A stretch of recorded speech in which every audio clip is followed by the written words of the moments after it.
Yo, yo, yo. Special show today. Bringing in my Tilt Space bros. We do a show every Sunday night, 6:30 p.m. Eastern on the Line Movement channel. We tilt, we sweat our lineups, but more importantly, we build high stakes lineups together for single entry, 3-max contests. My partners in crime, Joe Holka, Mike Leone. Welcome to my channel. Take your shoes off, fellas. Feels good. Feels good, man. Joe, how are we doing here? You noticed that the last time you had done a video on my channel, it was with Mans 2 years ago. Dude, we've come a long way. There's some people in the chat. We're checking that out. I remember being on your channel. I know we had probably dozens of views at that point, man. So I think we're going to have to bring you over 2K subs. It's only fair, right? It's been a while. 2 years, 2K subs. It all makes sense. Yeah, we are very close to 2K subs. If you guys want to help me get there, hit the subscribe button. Really appreciate you guys watching all the vids this year. And Leone, too, one of my most watched videos still all time is you and Mans talking WNBA strategy. Do you remember that? Seriously? Oh, yeah, I do remember that. I remember being a little nervous because I didn't know you as well then. And the whole WNBA thing, I wasn't sure where the jokes were going to go, but it went really well. Yeah. You were worried that Mans was going to take a really sexist turn or something. Yeah. Mans is going to get a little misogynistic Mans on me, but so here's what I want to do for this show. You've heard us talk a lot about kind of our strategies and stuff if you guys watch us on Sunday nights, but I wanted to kind of go soup to nuts how we kind of build our lineups, the contests that we select, and just kind of that overall process, because I think, people are interested in that. We obviously had our big hit earlier this season where we won $50,000, which has been booing our bankroll here as we've now bled the past few weeks. I thought just to kick us off, I could pull up a screenshot here of our back end accounting so you guys can know kind of what we are looking at here. Leone has this beautiful formatted sheet. Leone, as a high stakes DFS regular, this chart, would you say we are running hot? Would you say we are running about at expectation? When you look at our results so far through 9 weeks, what jumps out to you? We're running hot. I want to give ourselves some credit because we're constructing lineups that can legitimately win. And I think that's a really smart way to do it. But we have had basically our only 2 sweats this year. We've come in first place and second place. And the sweat that we had for second place, we were pretty much capped at second place. And that was the week that we had Dallas, Seattle stacks, and Metcalf and Gallup had really late touchdowns and it propelled us into second place. And so I think we're definitely running hot. Anytime you bank a GPP, really, you're running hot. So I feel good about our process though. So I'm happy with everything. Joe, I know in recent weeks, we've actually scaled down our volume a little bit. We had our shot taking at the Thunderdome the week after winning the $1,500 game changer. And now when we are chatting about what we're going to play, we're lowering it a little bit. We're now in for, 4,200 collectively instead of, 7,000 collectively. How are you feeling about our bankroll management right now? I'm feeling good, man. I thought that you were going to be the nit in terms of trying to figure out which contest we were going to play after we ran this thing up to 67K. It was, I guess we were just going to play whatever we wanted at that point.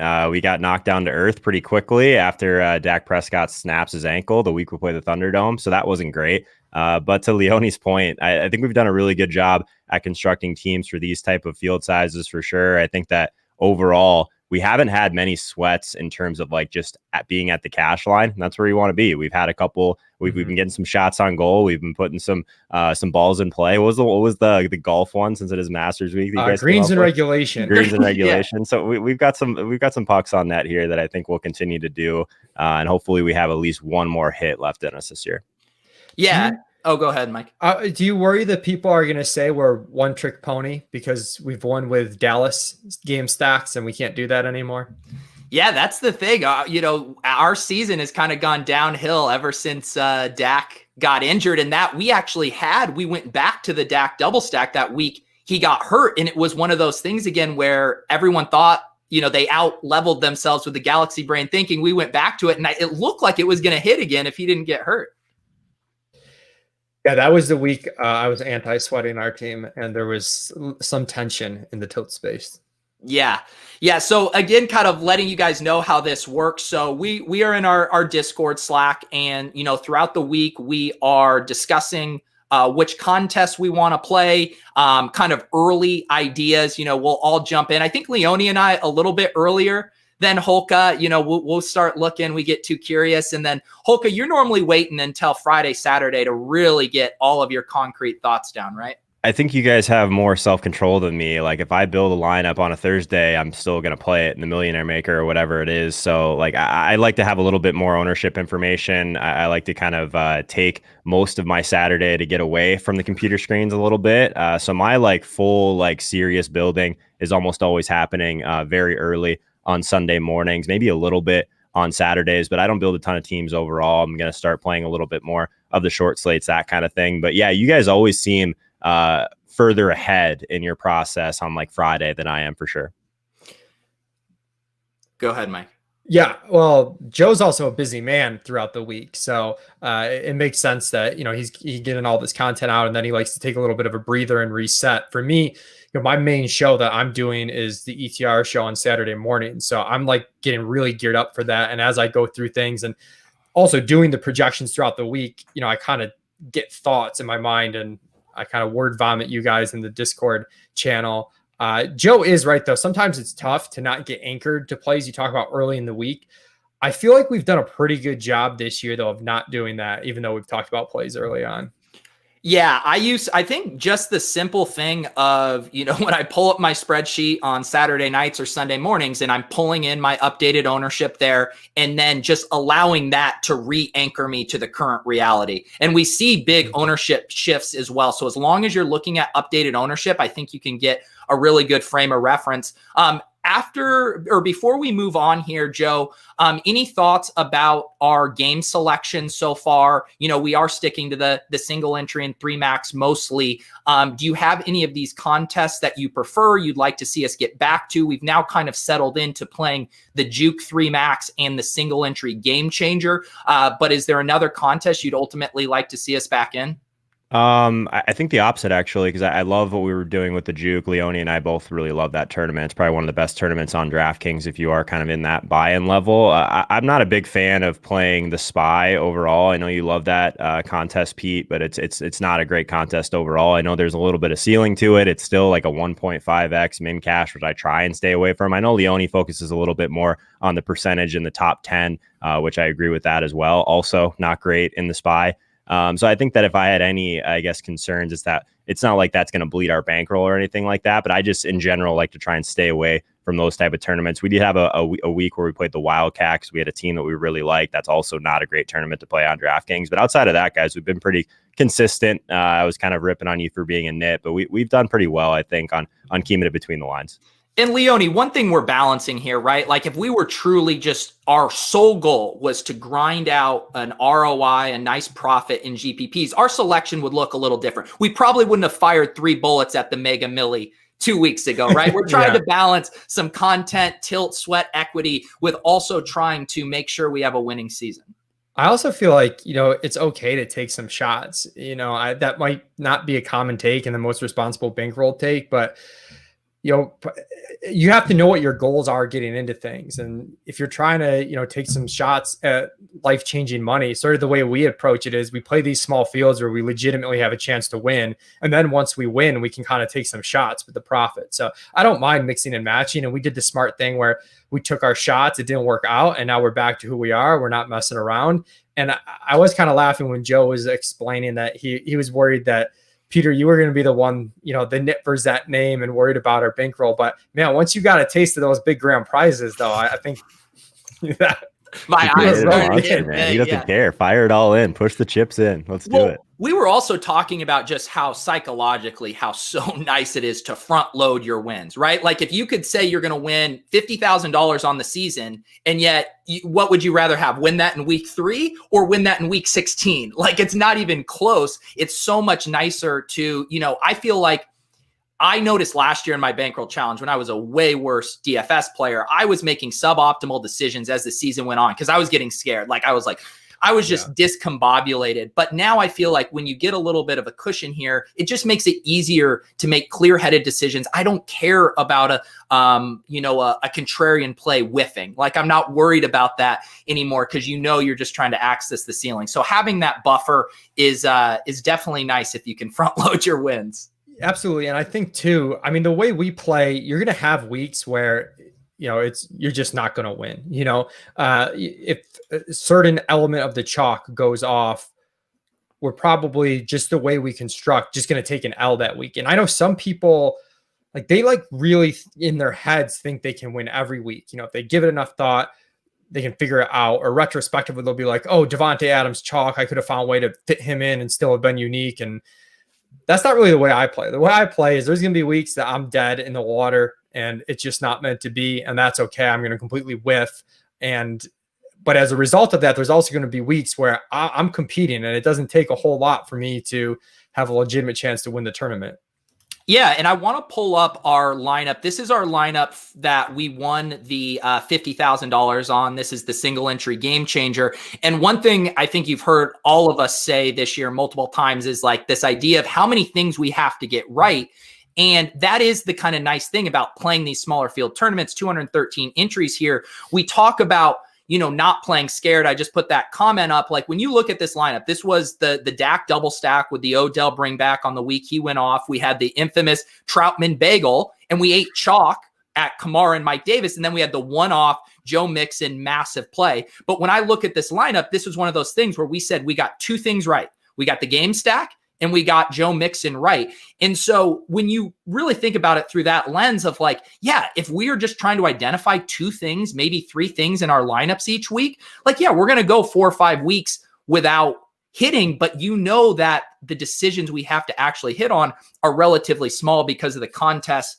Joe, do you have any other lessons and takeaways looking at this lineup? Maybe things we've gotten away from or we should get back to?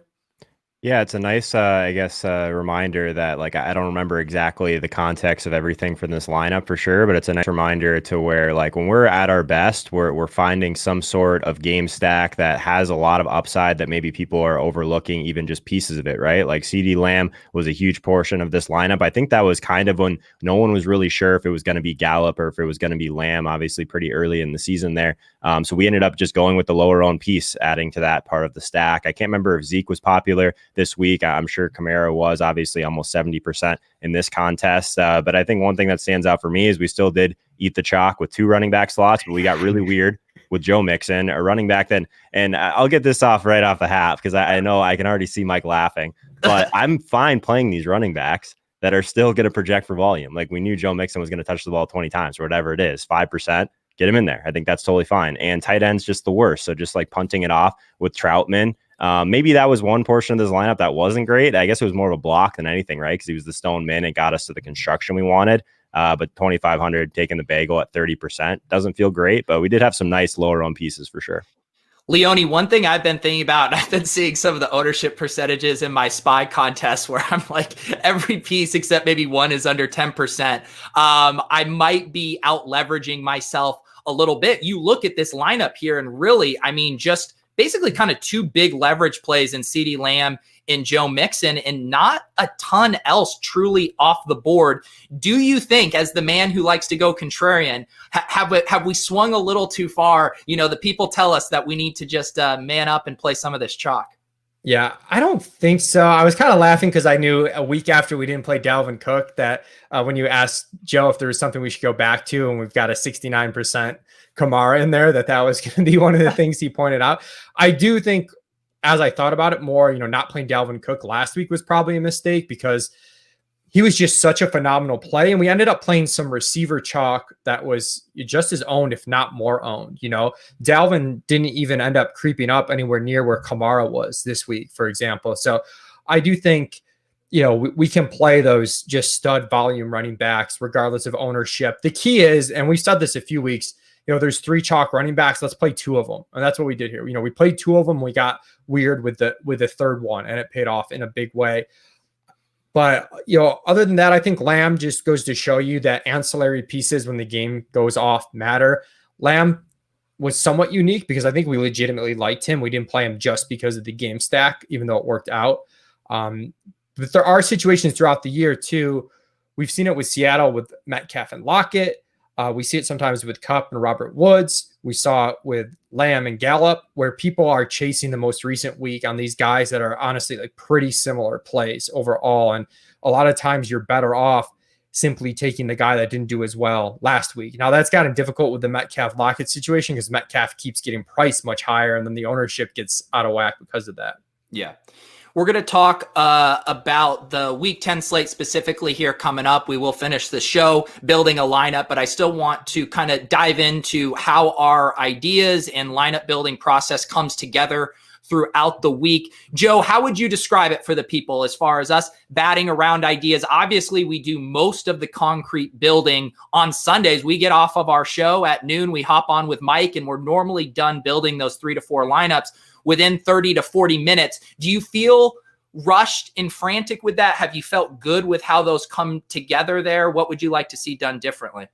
Yeah, no, I don't think that it's like we're in a rush or anything like that. I actually think that's like the best time to be building and at least cut off. Like one thing that I've found that's actually really helpful for me in some other DFS sports, like NHL in particular, is if I sit there and stare at it for an hour, even like a little over an hour, I'll completely like flip flop and start really just getting away from what I think was my first impression or my first instinct. So I think like almost capping it like we have at about 30 minutes or so, because we obviously have other lineups to build right before lock as well. I think that's actually been helpful for us. I think that that's been good. We always talk about not just putting in the cheap defense, but we do it every single week. So maybe that's one thing we should still continue to work on as a group, maybe not doing that. But I think we all kind of come into it, obviously that close to lock. We feel pretty good about like certain stacks, certain plays. But one thing I think we've done a good job of, like now that we're playing like 3 max and that sort of thing, is we try and get in at least one of each of our like just like flagship, like this is one of the top GPP plays on the slate. So we've done a good job at that, I think, overall.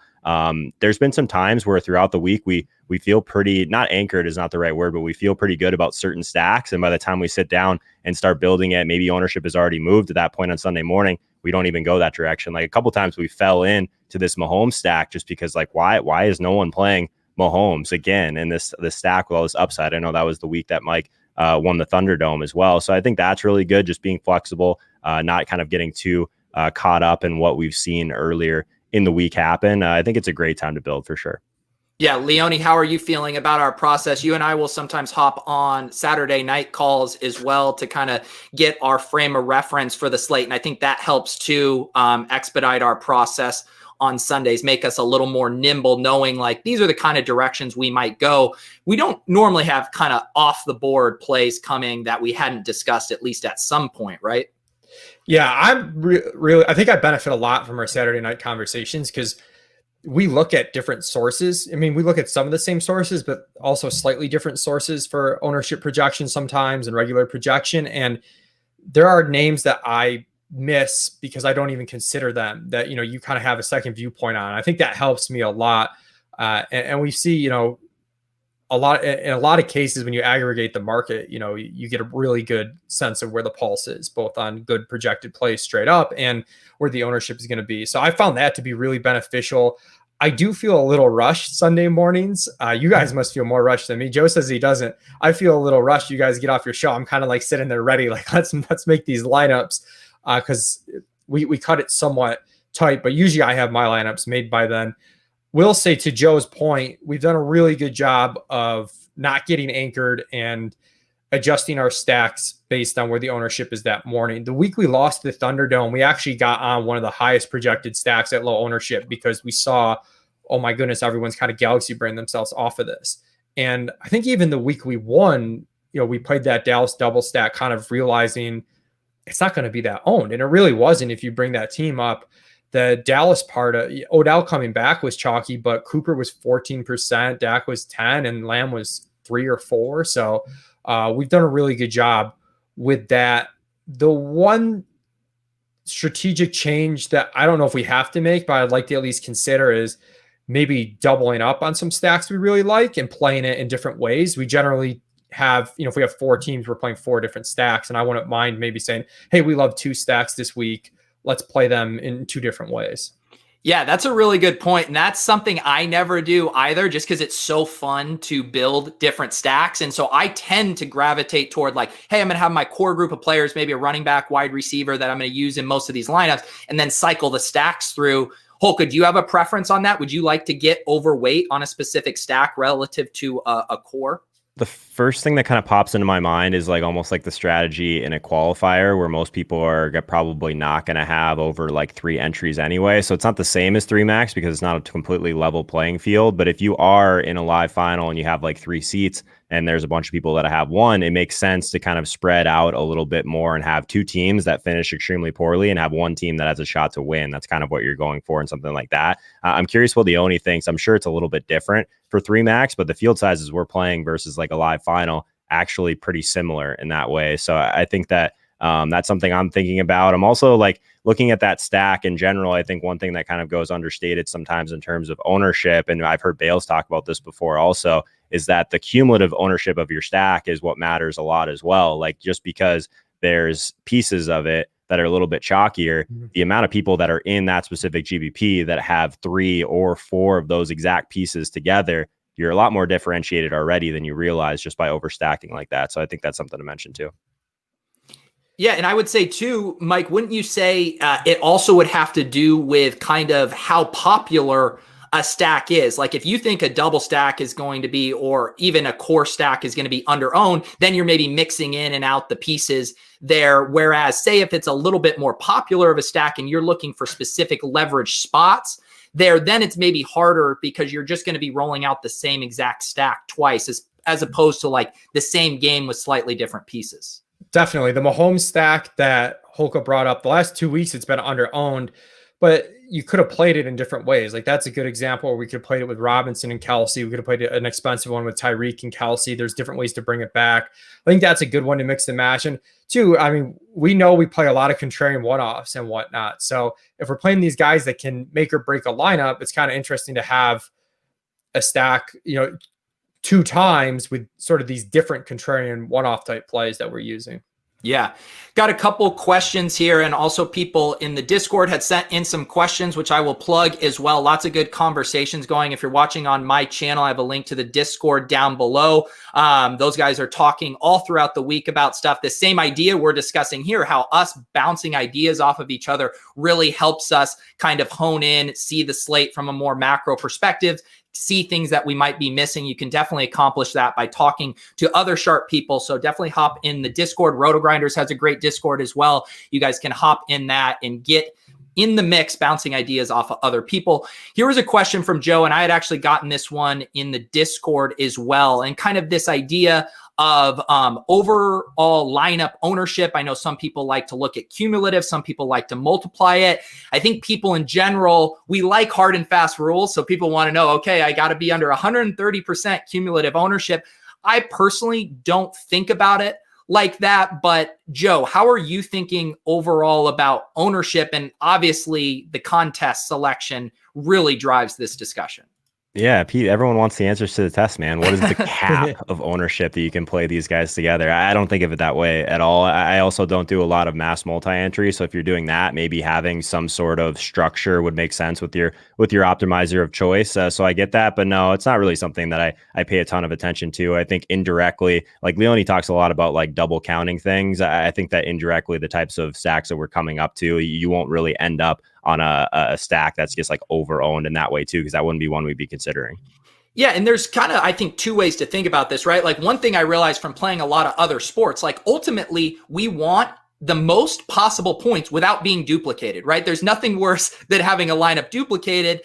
So in NFL, that's not going to be as big of a consideration, right? Because there's so many possible combination. Dupes aren't as big of an issue unless you're playing the Thunderdome, in which case it's possible to be duped with 4 other people, I've heard.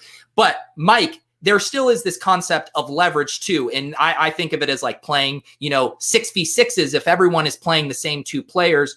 How do you think about this concept of, you're not necessarily worried about dupes, but you still want to give yourself a chance to really lap the field? And do you have any kind of arbitrary number cumulative cutoffs you like to look at? I definitely don't have an arbitrary cumulative cutoff because some weeks we talk about, not just having a contrarian stack or a contrarian play, but getting off the contrarian build and the contrarian structure. And sometimes when you go down that path, you go from mega chalky to super contrarian across the board because you're so different. You're just playing guys at different salary levels, at different positions that, I'm not going to look at that lineup and say, oh, it's too contrarian. I know it's sort of this A or B type thing where A is you're going with the chalk build and maybe you do one or do a 2v2 on some guys, or B, you go with the non-chalk build, in which case you're probably pretty low owned across the board. And I think that's okay. And we've done a good job mixing and matching that. The week we won, it was contrarian stack and we were still able to fit the chalk running backs in. But there was another week, I did well the week Aaron Jones went off and everyone played Leonard Fournette at chalk. And that was a situation where when I got off the build, because Jones, I believe, was a little bit cheaper, I just had like almost no chalk in that lineup whatsoever. And someone even said to me, hey, is that lineup, I know you won, but is it too contrarian for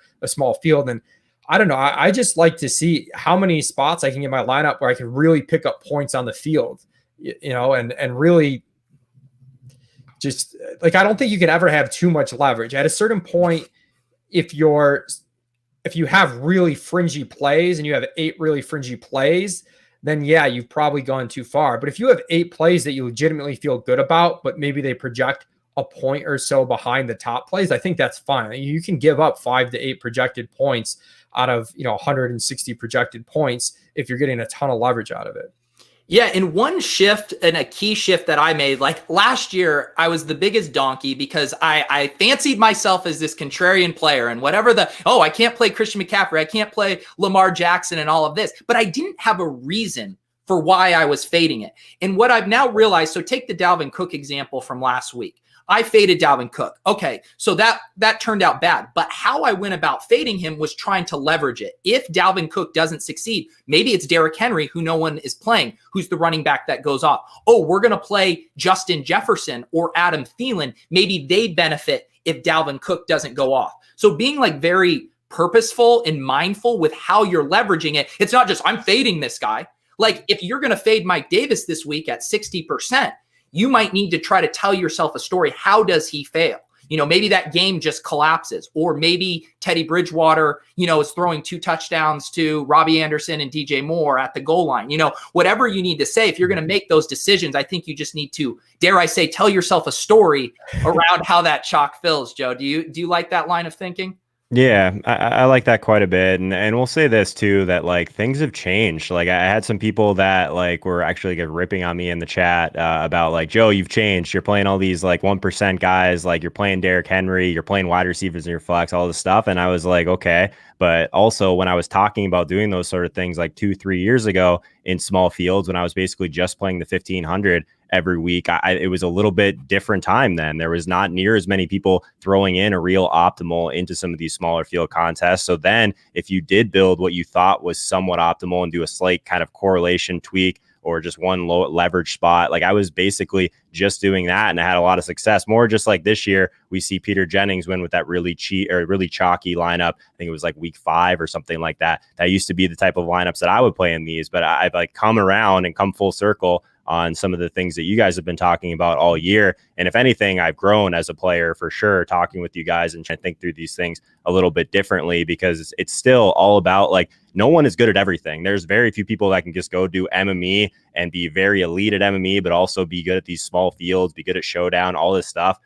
So I think trying to find your niche, and like, if you have not near as much time throughout the week to do everything like kind of shitty, let's do a few things like really well. And that's what we're trying to do.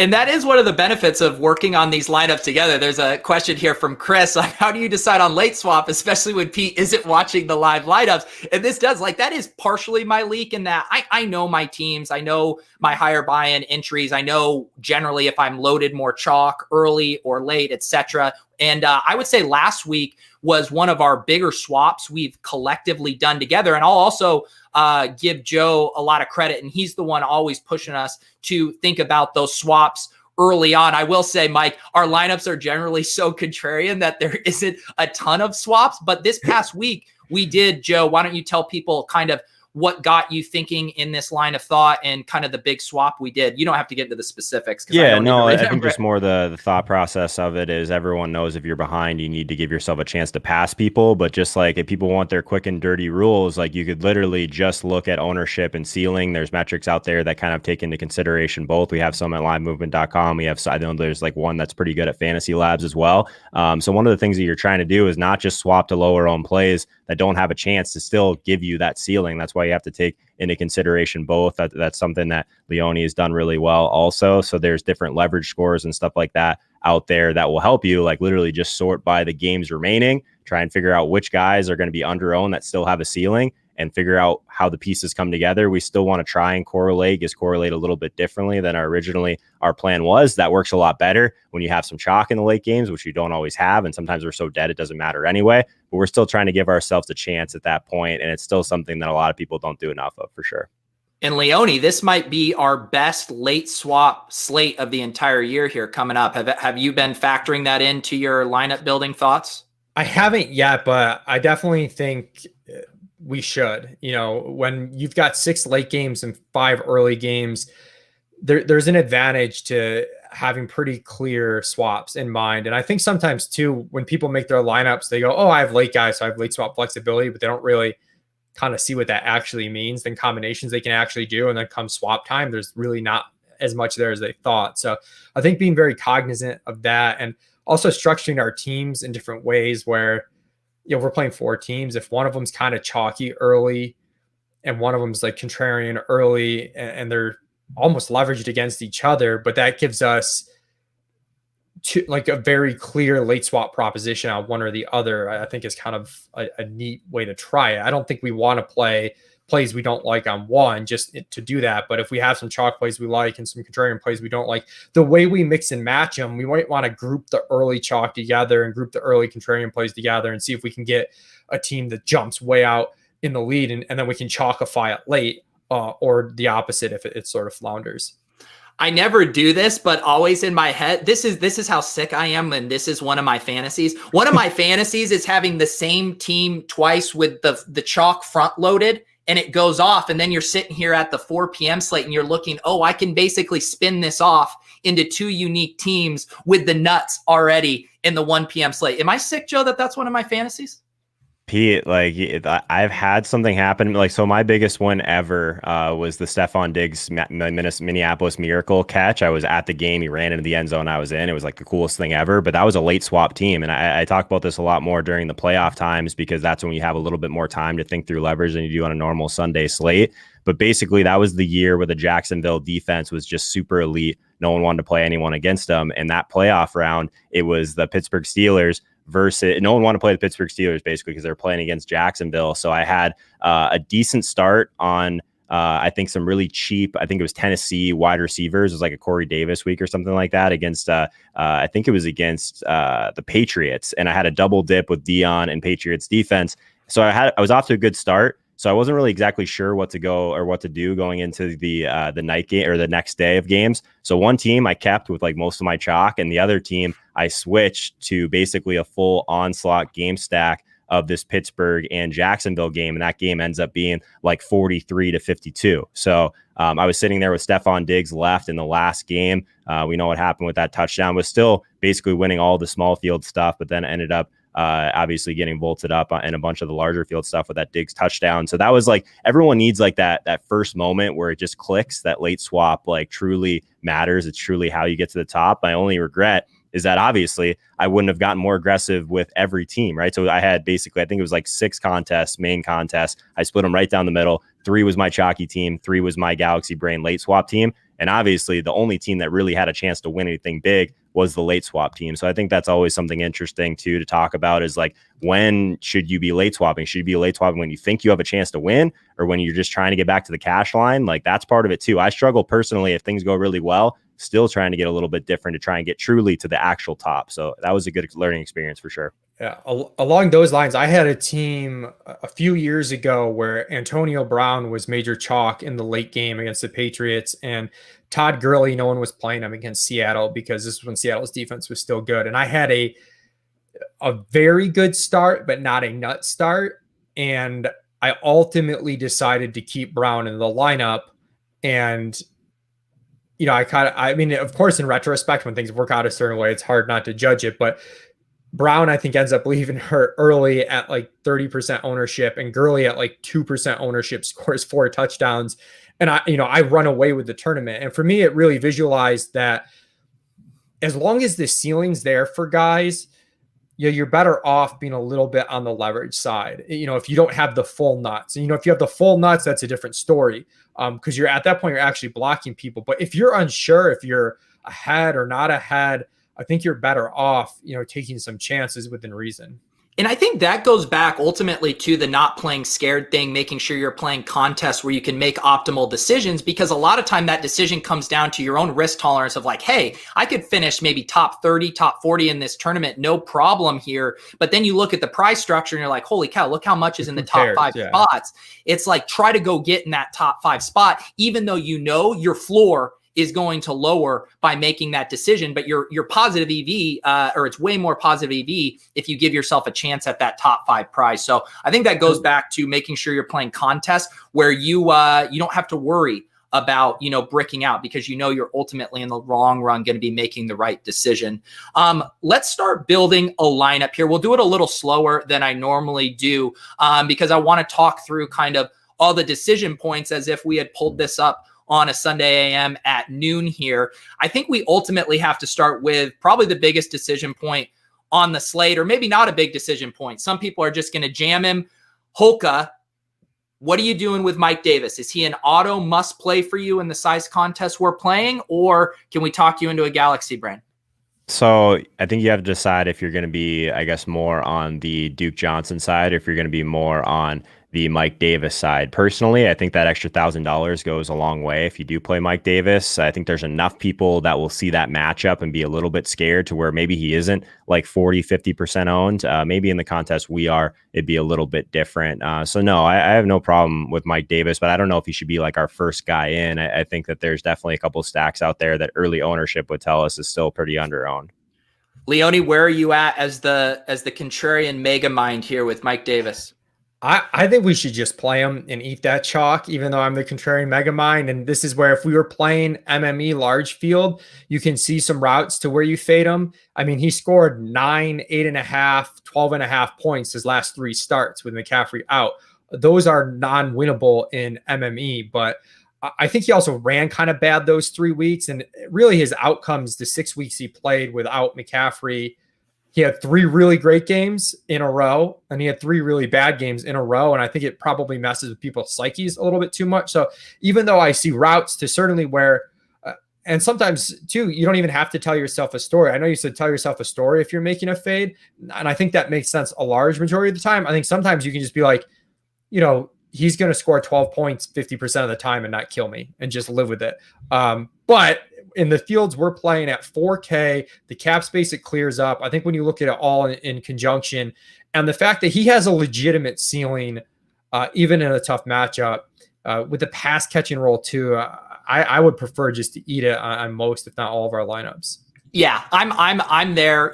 I was prepared to eat it last week with Tony Pollard if we got Zeke out 4,000 and, a similarly tough matchup. But when you bake in that pass catching role and hardly any competition for touches, it's just very, very tough to pass up on. And I will say, we did the stream last night, Holka. We got Brandon Reed over in the RotoGrinders chat. He does not want to play Mike Davis. People are scared about this matchup. They see the DVP here with Tampa Bay. And my hope is that this thought actually pushes him down more into that 50% range, as opposed to what I think is actually efficient. He should be in, the 65 to 80% range as far as what his projection is showing. So I'm completely fine eating the Mike Davis chalk here. I guess the next question then is, at his price, he can totally be a one-off, but is he a guy that we would want to correlate as ways to get unique around? Holka, are you any other pieces in this Tampa Bay game, or are you just good with him as a one-off? Yeah, I haven't looked in too much to like the Tampa Bay side in general. Just the fact that Gronk has basically just not been seeing near as much usage when Antonio Brown has been there, obviously. So I think that those guys are at least interesting. I think that if you did want to just not go away from the Carolina game, or I guess not play anyone else from that game in particular, if we're not probably playing Duke Johnson, there's still probably some value in another Deshaun Watson stack. I know we talked about that a little bit last night as well. So I think that's at least in consideration, trying to figure out a way to, if we are playing Mike Davis, figure out a way to leverage Duke Johnson. Yeah, Leone, the more I think about Duke Johnson, I feel like he's a little bit more potentially the trap, just in that he filled in for David Johnson when he went out. And so they didn't really have anyone else that they felt comfortable giving those carries to on short notice. I'm worried this is one of those situations where the role isn't actually reflective after a week of practice and they game plan. Are you projecting Buddy Howell or whoever for carries right now? I'm projecting CJ Prosise, who they released by, I believe they re-signed to the practice squad. When Duke Johnson was out, he ended up kind of elevating past Howell, I believe, in at least one of those weeks that he was out. So yeah, I too kind of worry. It looks like it's going to be 100% Duke Johnson based on last week, but it seems like Howell is the special teamer who they're just not playing in regular downs. So they'll have another running back active. So even if Howell doesn't do anything, that second running back could do stuff. And starting to see, we saw the severe wins in Cleveland, that Raiders game, Pete, where we went back. Wait, is Leone a win tout now? I'm just saying there's chances. If you're looking at telling yourself a story for how he fails, it's that, what if the game just stinks, plus the role isn't great, and he's up to 5K. That's a big difference in 4K. I do want to bring it back to the Tampa Bay Carolina thing. I think an excellent thing to do in small field is the game stack Carolina Tampa Bay.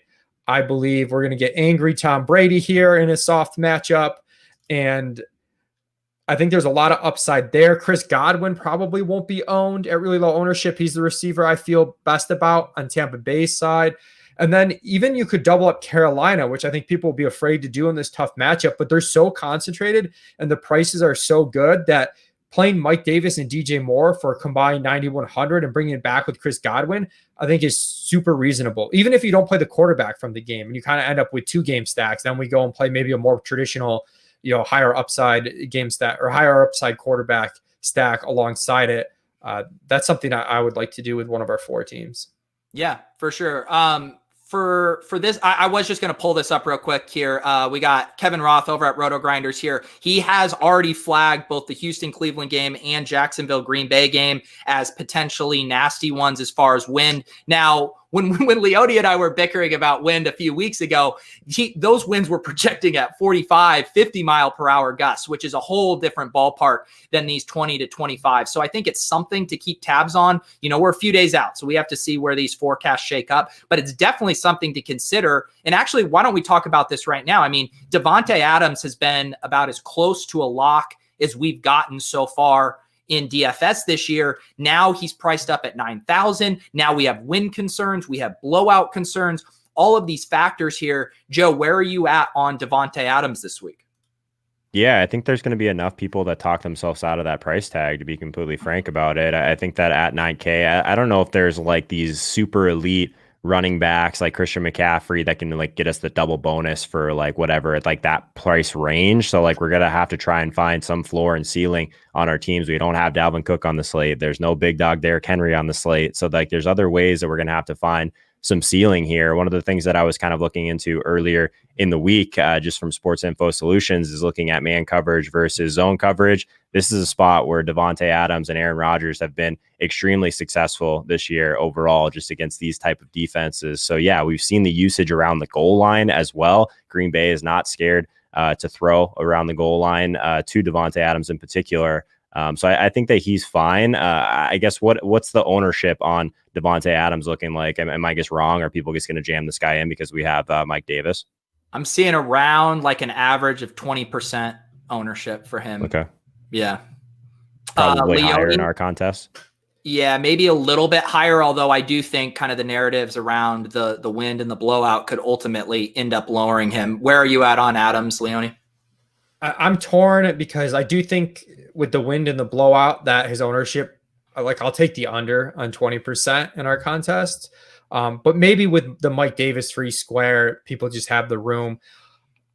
I don't love the play. He doesn't project great for me with, I think Lazard is going to be back. Aaron Jones is back. We've got win stuff, blowout concerns.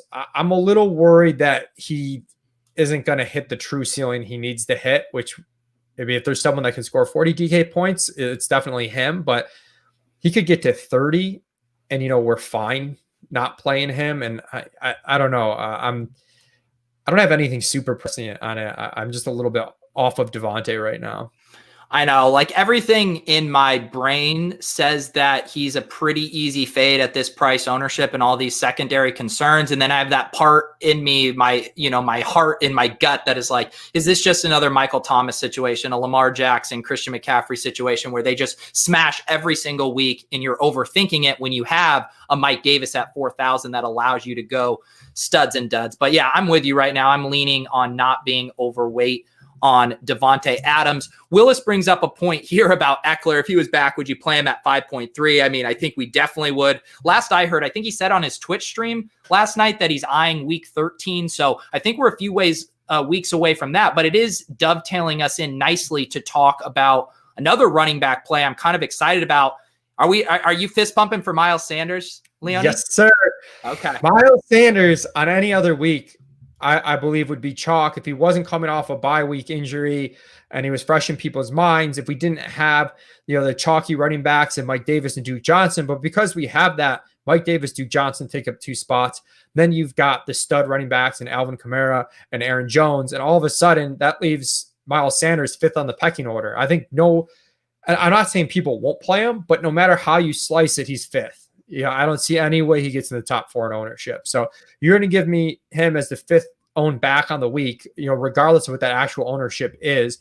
In a favorable matchup against the Giants, they're going to feed Sanders. I feel really good about that play. And in general, those mid-tier running backs, they really let me down last week, but I'm sort of back on them again this week with people playing both ends of the spectrum where this could let us do an expensive stack if we go Mike Davis and like 2 mid-tier running backs instead of Mike Davis, a cheap Duke Johnson, and an expensive running back.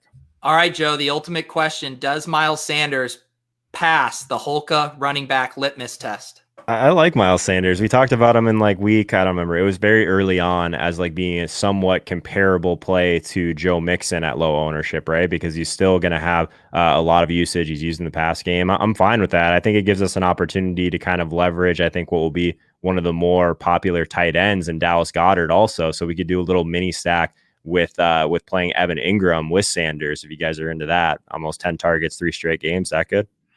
Yeah. I mean, the one thing that actually just jumped on me, I had to refresh and get my RotoGrinders Chrome extension working here, but Miles Sanders on RG projecting much higher than I see you guys have over at UTR and some other places. Leone, does that give you a little pause seeing that? Oh, you're muted. A little bit, but end of the day, I don't know. Do you really think he comes in, higher than Aaron Jones, Kamara, Duke, and Mike Davis? And the other thing too, in our fields, the chalk condenses, on that chalk build. So I feel like he's the guy who gets squeezed of the group. I agree. And I'm not looking to get him at 5% ownership, but even 15, I feel great about. Yeah, I'm with you. You do just have to look at how the pieces are going to fit. And unless people are getting off Duke Johnson and then kind of getting in that third running back that happens to be Miles Sanders, I do think he will be the odd man out. You're probably looking in our stuff around 12 to 15% is what I would guess. Yeah, and I know you mentioned James Conner as a guy you liked as well. And if Sanders is really 24%, then Conner's got to be, we're talking single digits. I know his snap share hasn't been as great recently, but if I look at the carries and the touches, it seems like it's completely fine. Maybe a little bit less pass game usage with all the receivers that they have to feed there.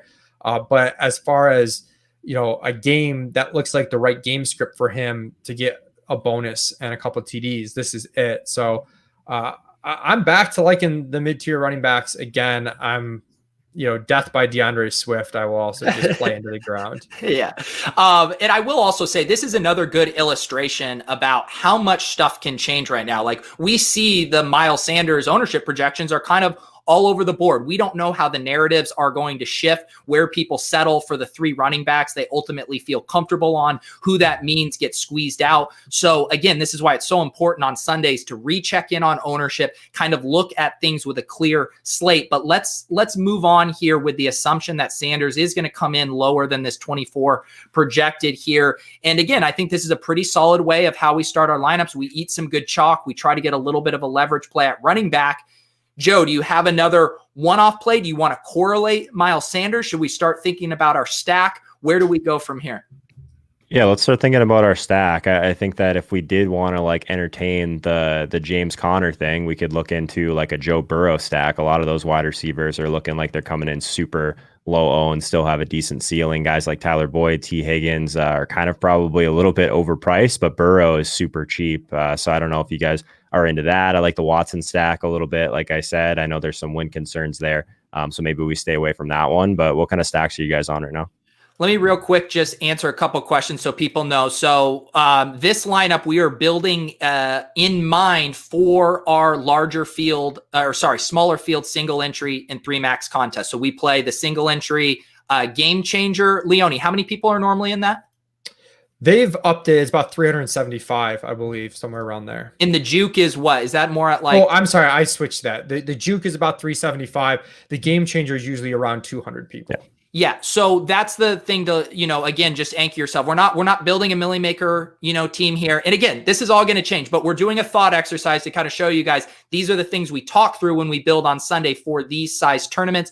And then Vincent, real quick, with the Chrome extension, the highlighted thing is for weather. So you're seeing the red on Jacksonville, Green Bay, the green if it's in a dome or good weather, yellow is a little bit moderate concern. So those are why you are seeing those colors there. All right, so back to you. First, yeah, just for stacks, I think the big decision, Mike Davis is the big decision at running back. At stacks, the big decision is, are you going to eat the chalk in this Arizona Buffalo game? Right? That's the huge decision. If you get off that, there's not as many stud quarterbacks this week as there were last week. So I feel better about going cheap at quarterback, especially with 2 of the stud quarterbacks playing each other, where if that game tanks, now all of a sudden the only other stud quarterback is Russ and he's really expensive. So you could get some, decent construction where like a Wentz, Miles Sanders, Rager, Ingram team, and then you can kind of go nuts with the rest of your lineup. Like that's pretty cheap and interesting. But do you guys want to play? The Buffalo Arizona stacks are somewhat tough this week because they're expensive, but it has by far the highest upside, and then Seattle Rams is second. That where I'm kind of gravitating right now, if I were just building one single lineup, I kind of like the idea of going off the Buffalo Arizona game and playing the Seattle Rams game at a little less ownership. And I think Joe and I were talking about this last week. We see the ownership here. Nobody's going to play DK Metcalf again. They're worried about Jalen Ramsey or whatever. So I'm kind of inclined to stack that up. I also think Jacob Hollister is one of the better punt tight end plays. I always like getting rid of tight end in a relatively smart way. And then you have lots of options with Rams guys coming back as well. So that's kind of where I'm leaning as of right now. And then you could still maybe correlate or do a cheap one-off from that game. Say you want to play Gabriel Davis at 3,700 or whatever to try to get some leverage on the Diggs ownership. So that's where I'm leaning. Joe, do you have a preference on a game stack right now?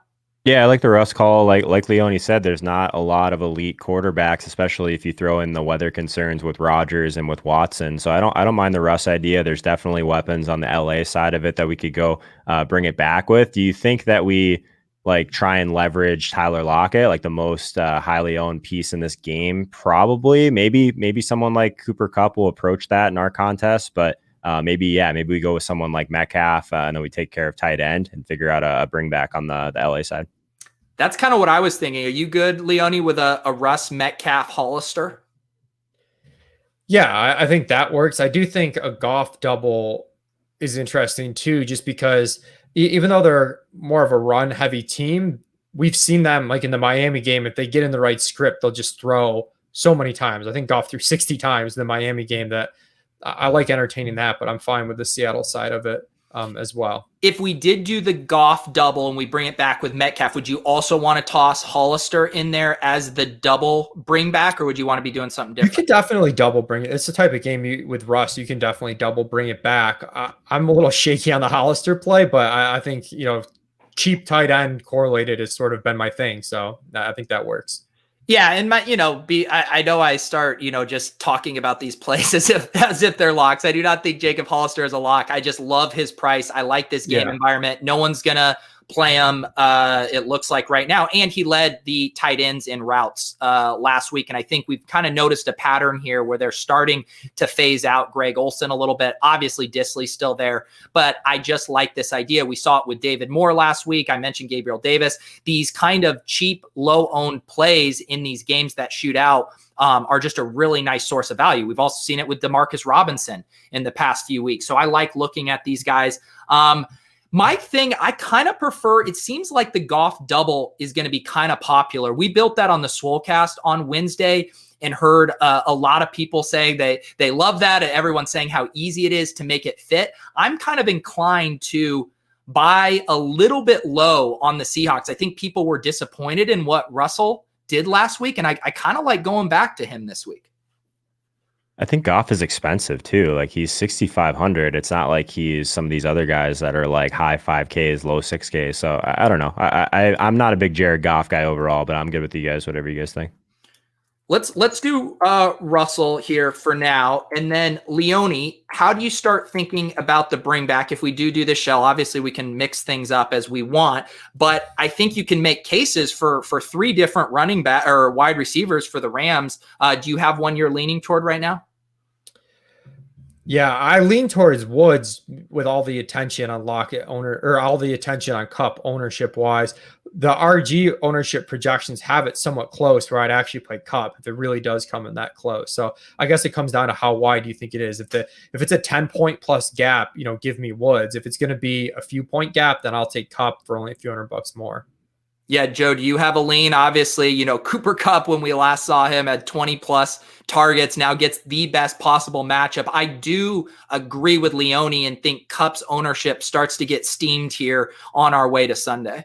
It's a hard call to make this early in the week. I'm with you. Like, if it's very close between the two, definitely prefer Kupp. Obviously, we talked a little bit about Josh Reynolds as well. He's in the buy low over at ETR this week. So he's pretty cheap. That would allow us a little bit more flexibility with flex and defense a little bit. I realize here we're running out of time. We do have a hard out here at 1, but I hope you guys have enjoyed this kind of conversation here, because this is almost exactly about how we talk about these things. The only difference being we have more locked and loaded ownership numbers on Sunday. Leone, normally I would say here, this is where we're putting in a cheap defense and then looking at a wide receiver flex mini correlation here. Do we try to buck our bad habit and go for a more medium range defense here and see what we got? I don't know. I see a little McLaurin Swift and a cheap defense sort of. We're back. We relapsed, baby. We relapsed. We might as well show the people what we do. Put in the cheapest defense. Go ahead. Who's the cheap defense we like this week, guys? I like the Rams defense a lot, but obviously we can't play that one against Seattle. So if we wanted to go, what's that? Those Raiders is a really good one, I think. That's the one that TJ brought up in my show last night. So I'm with you on that one. We can do that one. The nice thing about playing Mike Davis and Hollister is, we're still, we have what I would still consider a pretty premium double stack, a nice running back, and we still have 6,300 here for wide receiver and flex. So Leone mentioned the McLaurin. And you're going to even have more money than that if you want to do the Swift. I think we could even get up a little more premium than that. Yeah, it just depends if you want to correlate it or not. Yeah, I'm just trying to think here. Like, if you did eat any of that Bills chalk, Diggs, and then Kirk is probably too much. Yeah, right? Kirk's going to be too much. He's going to be too much. Any other correlations you're liking here, Joe, as we wrap this up? Yeah, I was going to say that if we wanted just one off Michael Thomas in the flex, I don't know what that would leave us with. I still like that idea as well, just with after his kind of dud last week, but that might be a little bit thin. 5,200 at flex then for us. Yeah, I was trying to see if Ayuk would fit. I mean, you could go back to the Richie James well, although it looks like Kendrick Bourne's going to be back. Ayuk's going to be back. Probably doesn't fit. Probably doesn't. But I mean, I don't mind that thought process here. I mean, this is as we wrap up, Leone. I mean, and again, we're not as in the weeds on these correlations we like yet, but I'm guessing you would say you don't have to force the secondary correlation here. It's just a bonus if it works out. No, you don't have to. Like I said, I really like the Washington-Detroit game a little bit. A sneaky dome game with some weather issues and just getting McLaurin there. He just seems like he's going to go way under own. But you also could just play him as a one-off and just play we could either play Swift with a better D, or we could just play, yeah. I mean, I always love Claypool as a one-off. Yeah. Like Antonio Brown to correlate our Mike Davis. I know. I honestly do think Antonio Brown is like an okay play, and it just makes me sick to my stomach. Yeah. I kind of, let's, again, for now, this is a choose your own adventure here at the end. We haven't got a chance to look at all of the correlations we love, but I think Claypool in general is one of these great one-off plays because we've seen the ceiling. We know that he can get there without like the Big Ben double stack necessarily going off as well, and low owned. And again, I don't think people necessarily realize because he didn't explode. He had 13 targets last week. Like that's pretty insane there with all those guys back healthy. So this is just an idea showing you guys how we do this, how we put these lineups together. And, one of the big things I just drive home, talk to people, bounce ideas off, get in the Discords, look at multiple ownership projections, really get a feel for how things are breaking close to lock, and you can make better informed decisions. Shout out to Joe Holka. I have his link to his YouTube here. If you just click in the title on the video, you can check out all of his stuff. We got Leone over at ETR. He will be doing Establish the Million, my favorite GPP show on ETR Saturday mornings with Dink. And then, of course, all three of us every Sunday night. I think we're going to go live a little early this week for the mega 4 p.m. slate. So you guys can follow Line Movement. I have a link to that in my show notes as well. Always a great time on Sunday evenings, tilting and sweating. Hit the subscribe button on the way out. We appreciate you guys coming out. Good luck this week.